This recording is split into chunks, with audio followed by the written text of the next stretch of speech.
Sir Red, tapos tanongin kung marunong ba sila. Parang alam ko kung sino magkasangga. Kasi palo-palo ngayon ah. Tapos estimate mo. Hindi ko yung magkasangga. Okay na yan. Magkasangga na daw sila, Jay. Gusto niyo yan, ha? Sa pinapalaan ko, si Sir Reg, iba 11 yan, ha?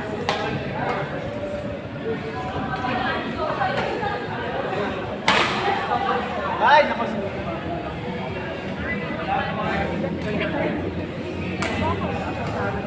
Wala ko. Sira ko.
Balunggot ang yan.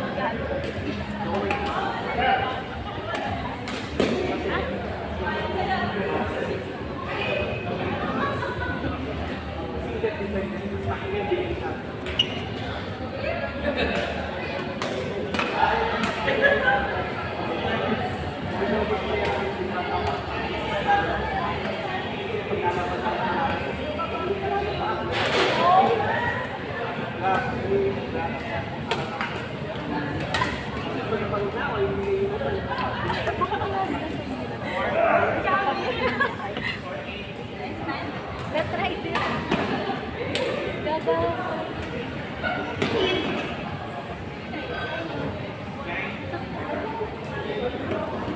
Jay. Kaya house to ako.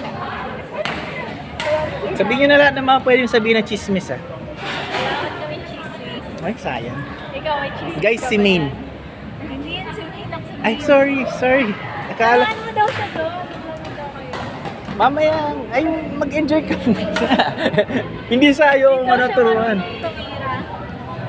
Hindi sa ayaw turuan. Kasi unang-una, yung kailangan TikTok na lang kami. Oo, nag-TikTok.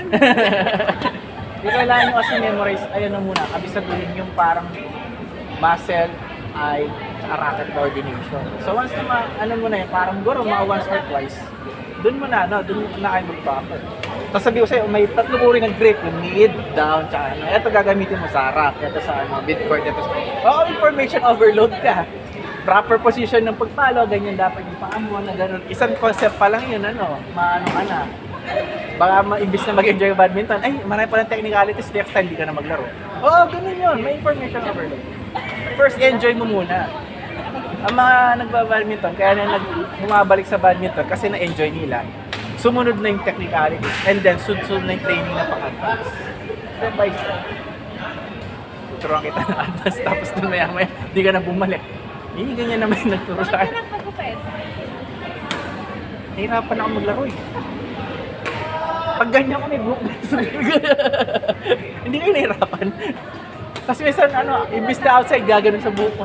Natatouch. Ayun pala, rule ayun. Pag tumama sa buhok mo anong part ng katawan, considered na touch yun. Tinira mo yun. So regardless, kahit na outside yan, isang tibla ng buhok tumamang ganon, fault na yan. Same goes sa shuttle, kahit na feather lang tumama. Tapos yung pinalo ng kasangga mo. Minsan na lang honesty na lang, pero yun na. Mapapansinin mo, pagka attentive ka, marinig mo may tunog na tumama sa racket. Tapos mamaya, sige, turuan kita ng basics. Pagka kung nakapagpahit niya yung mga tao, tsaka may free na sa court. Sira kita. Wait, bantay na baka mamaya mawala. Nagsiga nga ako ng yan, ano ba? Hindi. Basta ikaw yung ikaw sa'yo nakatoka yung maraketan.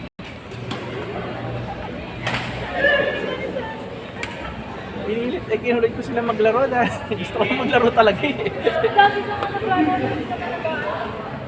Yung last time naglaro, kailan natin? Last week, di ba? Parang nakita ko dito ang Yung sa Cavite yun, lumaban ka. Gusto ko kasi nakipaglaban sa ibang probinsya. First time ko pa lang. Iba-iba kasi yung mga yung mga technique ng ibang probinsya. Tulad nung pumunta lang ako doon, mahilig sila mag-slice ng shot. Yung gano'n. Pagpalo, tapos naka-slice. Yun, isang concept yun.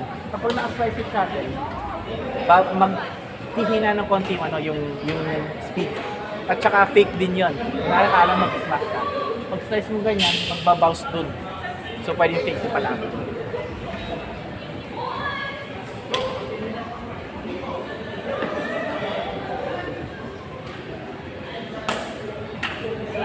Go yan! pinapaya ako.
Tagal na laban nyo ah.